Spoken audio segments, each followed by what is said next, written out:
마약 투약 혐의를 받는 배우 유아인, 프로포폴 대마 성분 외에도 코카인, 케타민 성분이 검출된 것으로 알려졌습니다. 앞으로 수사 상황뿐 아니라 연예계에 미칠 파장까지 승재현 한국형사법무정책연구원 선임연구위원, 하재근 문화평론가와 이야기 나눠보겠습니다. 안녕하십니까? 네, 어서 오세요. 안녕하십니까? 일단 많이 들어본 용어가 아니에요. 케타민이 뭡니까? 케타민 가장 대표적 전신 마취를 하는 그 기본적인 어떤 의약품 중에 하나인데, 프로포폴하고 비슷한? 예, 비슷한데 그게 조금 다른 게 네. 케타민이라는 게 그냥 지금 상황이 아니라 보통 우리가 클럽에서 어떤 물질로 이야기하는가 하면 데이트 강간 물질로 많이 이야기해. BJ 뭐 이렇게 그런 어떤 물뽕이라는 어떤 아하. 소구가 쓰는 그거보다 훨씬 더 많이 문제가 미국에서는 케타민이 그 음료수에 들어있는지 아닌지를 확인하기 위해서 그 고등학교 아이들이 클럽에 갔을 때 리트머스 종이를 주는 정도의 굉장히 좀 이렇게 광범위하게 확장되어 있는 부분인데요. 케타민까지 했다라는 게 이게 의학적으로 사용했는 건지 아니면 정말로 의도적으로 케타민을 받는 건지는 이제 수사가 진행되어야 하는 거니까요. 이 부분 좀 지켜봐야 한다라는 말씀드리겠습니다. 네. 소변 검사, 모발 검사에 나왔다. 그러면 최근에 투약했다 이렇게 봐야 됩니까? 그거는 이제 우리가 머리 모발로 이제 확인을 할 때 모발의 그 위치에 따라서 달라지는데 보통 6개월을 저희들이 봅니다. 그래서 그 마약 사건의 공소장을 보면 언제부터 언제까지의 그 기간 한 6개월 두고 그 6개월 동안 성명불상지에서 성명의 불상의 양을 투약했다 이렇게 공소장에 적게 되는데요. 그러면 지금 같은 경우에는 원칙적으로 소변 다음에 모발에서 나와 있는 게 처음에는 프로포폴이 나왔어요. 네. 그리고 난 다음에 또 다른 마약류가 있다라고 이야기하고 어제 이제 언론에서 나왔는 게 케타민하고 코카인인데 코카인까지 했다는 거는 마약 시장의 판도를 바꿀 수 있는 부분이라서 이 부분은 굉장히 좀 심각하게 봐야 된다. 제가 코카인 우리나라 10년 동안 10명 이상 검거된 확률은 10명 이상 검거된 적은 없는 굉장히 우리나라에서는 사용되지 않는 마약 중에 하나인데 그 마약을 국내에서 흡입을 했는 건지 해외에서 흡입했는 건지 만약 국내에서 흡입하고 국내 유통책이 있었다면 이거는 카르텔이 바뀌는 거거든요. 아하. 흔히 말해서 우리나라에서는 뭐 대만의 중연방이라든가 뭐 중국에 있는 특정 어떤 그 조직 폭력이라든가 뭐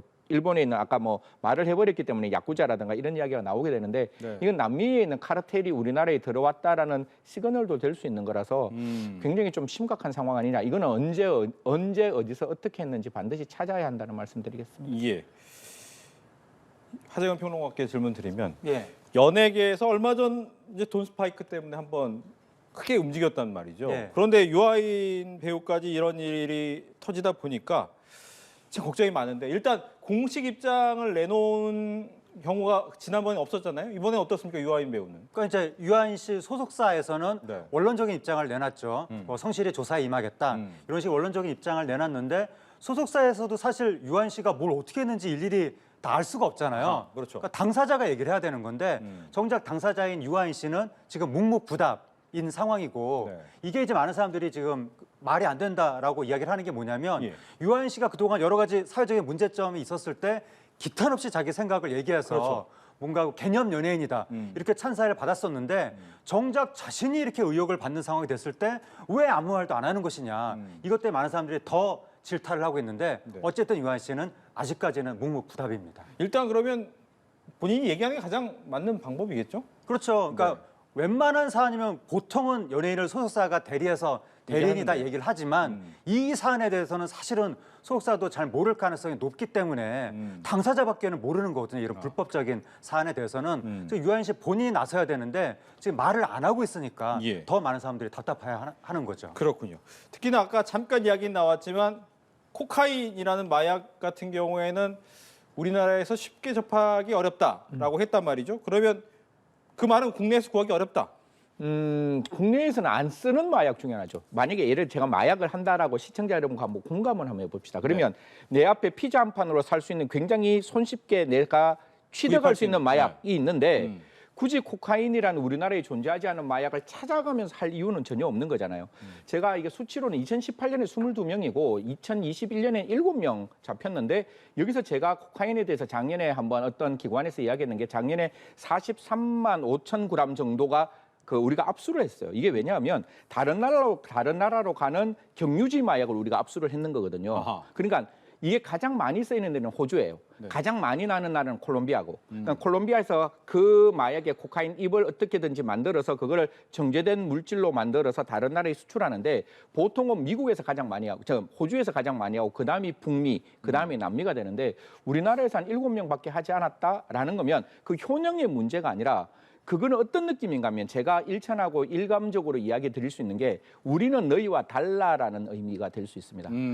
우리가 하는 마약은 A라는 뭐 A란 그냥 말할게요. 필로폰이면 우리는 너희들이 못하는 마약도 할 수 있는 거야.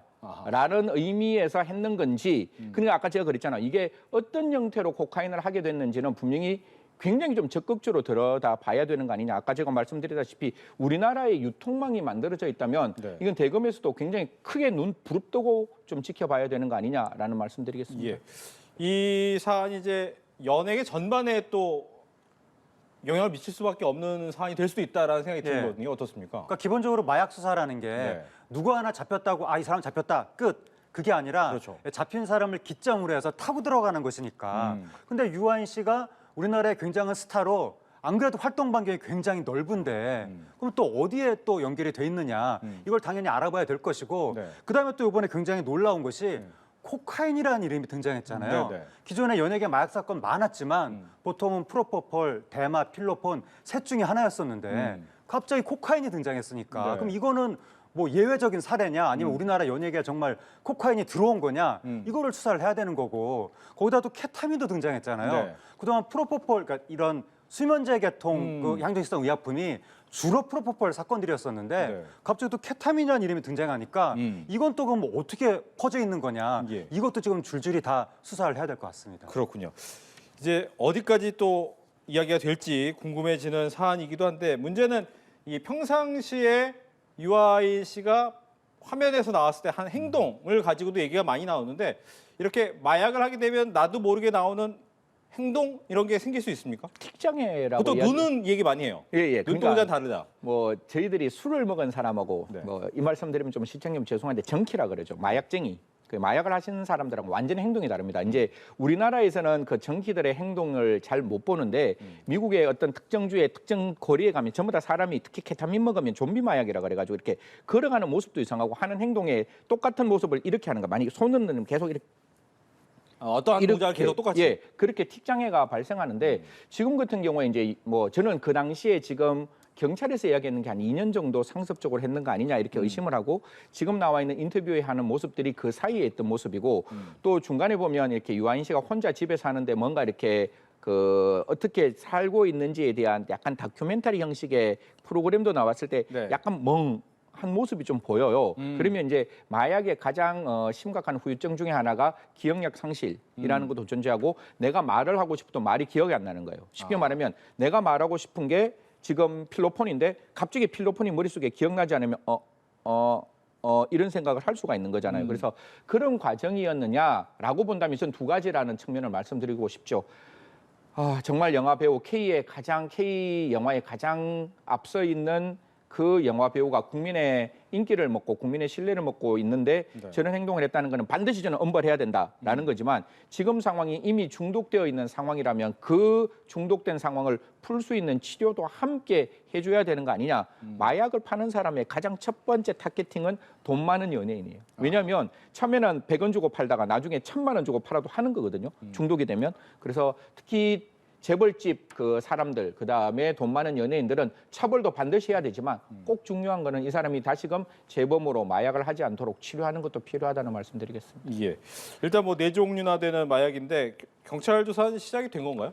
경찰은 조만간에 소환을 하리라고 생각을 합니다. 아까 뭐 유아인 씨가 지금 이야기를 하고 있지 않는데 이건 변호인의 조력을 받았을 수도 있어요. 왜냐하면 지금 말하는 것 자체가 피의 사실을 자기 스스로 자백할 수도 있는 부분이고 그 세 가지 약품 우리가 뭐 대마라든가 프로포폴이라든가 케타민은 제가 옆에서 이렇게 많이 이렇게 견눈으로 보면 이게 의약품이기 때문에 의학적 용법으로 내가 그거를 처방받아서 했고 거기에 대해서는 적법했다라고 이야기를 할 수 있는 부분도 있어요. 그런데 이제 코카인은 그걸로부터 전혀 관계없는 이제 물질이기 때문에 그 전까지는 물어봤을 거예요. 네. 병원에 가서 이게 왜 프로포폴에 처방받았느냐, 왜 이게 케타민이 있느냐 이런 걸 물어봤을 건데 이제 코카인이 나왔으니까 이거는 흔히 말해서 이러지도 못하고 저러지도 못하는 불법이 명확하게 드러났으니까 조만간에 소환해야 되고 특히 아까 제가 말씀드렸잖아요. 청소년들은 이 유아인 씨를 보고 꿈을 키웠을 거라고요. 그 꿈을 키우고 있는 그 연예인이 청소년들에게 좌절감을 줬다면 이거는 법과 함께 연예인으로서의 어떤 자질, 연예인으로서의 가지고 있는 어떤 품격을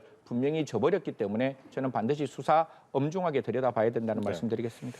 유아인 배우 같은 경우에는 나무주연상도 상당히 많이 타고 네. 천만 배우. 그러니까 예. 우리나라에서 내노라 하는 배우인데 예. 이런 일에 휘말렸다. 예. 타격이 클 수밖에 없겠네요. 예, 타격이 클 수밖에 없는데 한마디로 우리나라를 대표하는 배우 중에 한 명이었었거든요. 예.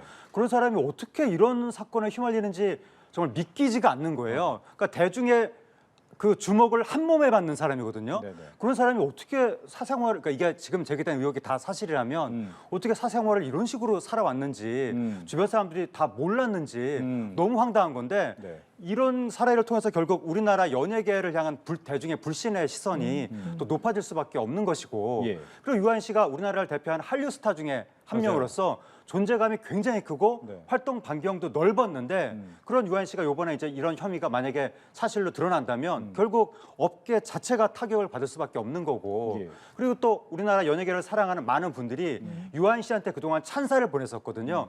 개념 연예인이라고 하면서 그렇죠. 그런데 지금 유한 씨가 만약에 사생활을 그렇게 잘못 관리했다는 것이 사실로 드러난다면 많은 분들이 지금 배신감을 느낄 것이고 아하. 그리고 과거 유한 씨가 뭔가 좀 사차원적인 모습을 많이 보였었는데 예, 예. 많은 사람들이 그것을 유한 씨의 개성인가 보다 그렇게 생각했었는데 이제 와서 보니까 마약과 관련된 것이었나 좀 이러고 있거든요. 그럼 앞으로 또 다른 연예인이 사차원적인 행보를 보였을 때 어허. 그건 단지 그 사람의 개성일 뿐인데도 혹시 대중이 또 불신하게 될 수도 있고 이러한 악영향을 앞으로 미칠 수도 있을 것 같습니다. 예. 처음에 이 사안이 터졌을 때 뭐 바둑 관련된 영화 네. 얘기도 좀 나왔었고 광고 얘기도 나왔는데 그럼 이거 어떻게 되는 겁니까 이런 거? 지금 유아인 씨가 개봉할 영화가 올해 개봉 예정인 영화가 2편이고 네. 공개 예정인 드라마도 한 편이 있었고 근데 워낙에 스타다 보니까 유아인 씨가 관계된 작품들도 다 대작들인데 그 작품들이 당장 공개 일정이 이제 불투명해진 거예요. 그렇게 되면 거기 투자자, 뭐 제작자, 같이 연기한 사람들 다 지금 엄청난 피해를 받게 된 것이고 네. 그리고 한류 드라마 지옥 같은 경우에는 올해 촬영이 예정이 돼 있었는데 급하게 지금 유아인 씨 역할을 다른 사람으로 바꿔서 그렇게 촬영한다고 하는데 네. 근데 시즌 1과 1에서 2로 넘어가는 순간에 배역이 사람이 바뀌는 거예요. 아. 그럼 몰입도가 떨어지잖아요. 그렇죠. 그럼 작품에 타격이 있을 수밖에 없는 거고 그리고 또 여러 기업에서 유한 씨를 광고 모델로 내세우고 있는데 그렇죠. 또 이게 기업 이미지에 타격이 갈 수 있거든요. 그래서 그 기업들에서도 지금 유아인 지우기를 하고 있습니다. 예. 뭐 앞서 잠깐 얘기는 나왔지만 청소년들 같은 경우에는 나 저런 사람 되고 싶다라고 네. 하는 롤 모델로 배우 유아인을 보고 있을 수 있잖아요. 예. 그런 사람들한테도 엄청난 충격이에요. 엄청난 충격인데 아까 네. 말씀드린 것처럼 유한 씨가 개념 연예인으로 불렸거든요. 그래서 많은 젊은이들이 유한 씨를 롤모델로 생각을 했었는데 그런 개념 연예인도 마약을 하는구나. 이렇게 되면 마약에 대한 그 경각심이 무너질 수가 있잖아요. 아하. 더군다나 기존에 우리가 많이 들어왔던 그런 마약이 아니라 새로운 이름이 등장했으니까 네. 뭐 코카인, 케타민 이런 이름이 등장했으니까 청소년도 이번 사건을 통해서 코카인이 뭐지? 이러면서 또 찾아볼 수 있는 거고 굉장히 심각한 문제가 있는 건데 이미 이제 악영향은 많이 퍼진 것 같고 네. 그나마 이 악영향을 최소화할 수 있는 방법은 앞으로 이 의혹이 다 사실이라면 유한 씨가 확실하게 처벌을 받고 불이익 받는 모습을 보여야 그 청소년들이 저런 말을 함부로 했다가는 큰일 나겠구나 하고 네. 경각심을 그나마 조금 갖게 될 수 있을 것 같습니다. 예. 지금 뭐 정부에서는 마약과의 전쟁 얘기가 나왔어요. 근데 효과가 있습니까? 뭐 지금 오늘 보니까 서울중앙에서도 과거 대마를 했던 사람들에 대한 어떤 전체적인 일망타진이라는 이야기들이 나왔는데 사실 제가 마약을 바라보면 뭐 한 4가지 측면을 제가 언제나 이야기합니다. 마약은 우리나라의 국경선을 어떻게 잘 차단하냐. 우리나라 안에서 마약을 재배하는 경우는 많지는 않거든요. 네. 필로폰을 만드는 경우도 많지 않고 그러면 외국에서 넘어오는 것을 어떻게 차단할 것이냐. 이건 국정원과 관세청이 반드시 잡아야 되는 일입니다. 그리고 국내에서 마약이 퍼지는 건 2가지겠죠. 마약을 소비하는 사람과 마약을 공급하는 사람. 마약 공급하는 사람은 무조건 제로 톨러런스, 무조건 엄중 처벌해야 됩니다. 근데 마약 하는 사람들은 다시 마약을 할 수밖에 없는 거잖아요. 그러니까 그런 사람들에 대한 재활 조치를 어떻게 할 것인가. 제가 요새 가장 들여다보는 주안점은 외국에서 유학을 중학교, 고등학교, 대학교까지 했어요. 만약 미국에서. 그러면 미국에는 대마가 합법이잖아요. 그러면 그 합법인 대마를 가지고 있는 미국에서 약간의 중독이 되어 있는 상태에서 대한민국에 입국하는 순간 이게 위법이거든요. 그러면 그런 유학생들에게 어떻게 재활 치료를 할 수 있는 길을 열어줄 것인가. 그리고 마지막 한 가지는 그 마약을 파는 사람들의 첫 번째, 두 번째, 세 번째 목적도 돈이에요, 돈. 네. 그러면 그들이 갖고 있는 돈을 발본 세관 환수할 수 있는 법적 제도를 만들어 놓아야 얘들의 생태계가 없어지는 거예요. 그런 모든 것들이 만들어져야 되는데 지금 가장 걱정은 저도 그렇고 법무부도 그렇고 어린 학생들이 호기심으로 시작한다는 거예요. 아까 돈 많은 사람들 마약의 타겟팅이라 그랬죠. 두 번째 타겟팅이 오랫동안 마약하는 사람입니다. 그럼 20대에 마약 시작하면 60대, 70대까지 갈 수 있죠. 50대에 시작하면 20년밖에 안 되잖아요. 70대까지. 그러니까 이 호기심 있는 아이들한테 정말 이래서는 안 되는데 반드시 단속하십시오. 그 클럽에서 그냥 공짜로 뿌립니다. 마약. 마약 뿌리면 제일 처음에는 너무 좋은 거예요. 이게 돈도 안 들고. 근데 다음에 가면 그 마약이 머릿속에 생각나거든요. 그러면 형 이거 마약 좀 줘. 그러면 2,000원이야. 그럼 2,000원 주는 거예요. 그리고 다음 주에 가면 형 마약 줘. 이러면 2만 원이야. 그리고 또 마약 줘. 그러면 20만 원이야. 이때부터 2차 범죄가 발생하는 거죠. 그러면 그 마약을 사기 위해서 절도를 하고 마약을 사기 위해서 학교 폭력이 일어나는 정말 어처구니 없는 상황이 만들어지는 거기 때문에 네. 그 클럽에서 뿌려지는 공짜 마약이 누구로부터 공급되는지 반드시 찾아서 공급망 차단해야 된다는 말씀드리겠습니다. 예, 끝으로 간단하게 돈 스파이크 같은 경우에는 1심에서 징역 3년, 집행유예 5년. 물론 앞서서 이제 물론 치료의 방법도 같이 가야 된다라고 하지만 너무 경미한 거 아니냐라는 저는 얘기 돈 나와요. 스파이크 입장에 대해서 검찰의 어떤 입장은 충분히 이해하지만 얘 공급선이었거든요. 네. 그러니까 마약을 파는 사람이었다고요. 그런데 수사에 협조했기 때문에 이러한 어떤 구형 자체가 낮았고 구형 자체가 낮아서 집행유예 가는 거는 굉장히 잘못된 시그널을 보일 수가 있습니다. 차라리 프리 바게닝을 법적으로 갖고 들어와서 이런 행동을 해주면 되지만 수사에 협조했다는 이유만으로 국민들의 눈높이와 맞지 않는 집행유예가 나오는 것 저는 잘못되었다고 감히 말씀드리겠습니다. 알겠습니다. 이렇게 해서 마약 투약 혐의를 받는 배우 유아인과 관련된 이야기 두 분과 함께했습니다. 오늘 얘기 잘 들었습니다. 감사합니다.